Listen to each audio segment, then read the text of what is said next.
राष्ट्रीय समाज पक्षाचा 21वा वर्धापन दिन सोहळा यावर्षी अकोल्यात मोठ्या उत्साहात साजरा होणार आहे।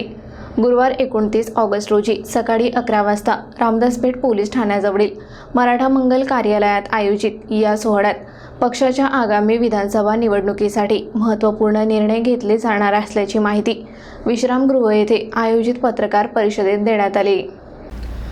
पक्षाचे अकोला युवक जिल्हाध्यक्ष केशव मुळे यांनी सांगितले की या वर्धापन दिन सोहळ्यात पक्षाची रणनीती ठरवण्यासाठी राज्यभरातील पदाधिकारी आणि कार्यकर्त्यांचा मेळावा आयोजित करण्यात आला आहे।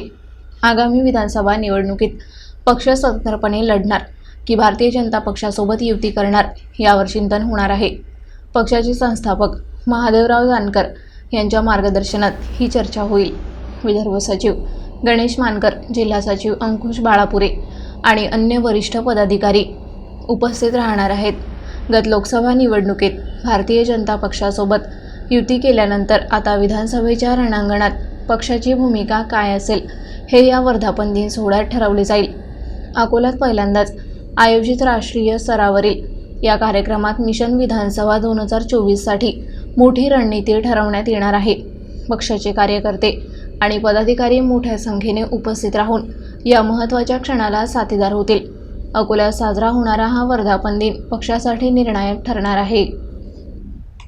आजची पत्रकार परिषदेचा उद्देश आहे आजच्या पत्रकार परिषदेचा उद्देश असा आहे की राष्ट्रीय समाज पक्षाचा 21वा वर्धापन दिन हा अकोला येथे भव्य दिव्य असा साजरा करण्यात येणार आहे। आणि या 21व्या वर्धापन दिनानिमित्त आताचं जे 2024 विधानसभाचं जे मिशन आहे, विधानसभा निवडणूक आहे, त्या निवडणुकीचं रणशिंग इथे पक्षाचे आमचे संस्थापक अध्यक्ष माननीय महादेवराव जानकर साहेब हे विधानसभेचं रणशिंग फुंकणार आहे।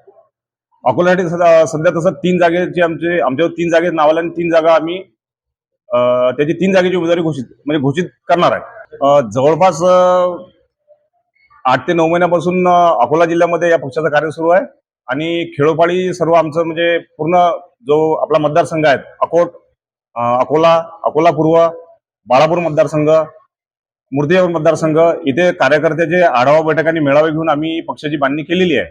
आणि आमचा आता जवळपास खेड्यापाड्यातील जे हे होतं आमचे मेळावे झालेले आहेत, आता आम्ही शहरामध्ये घुसणार।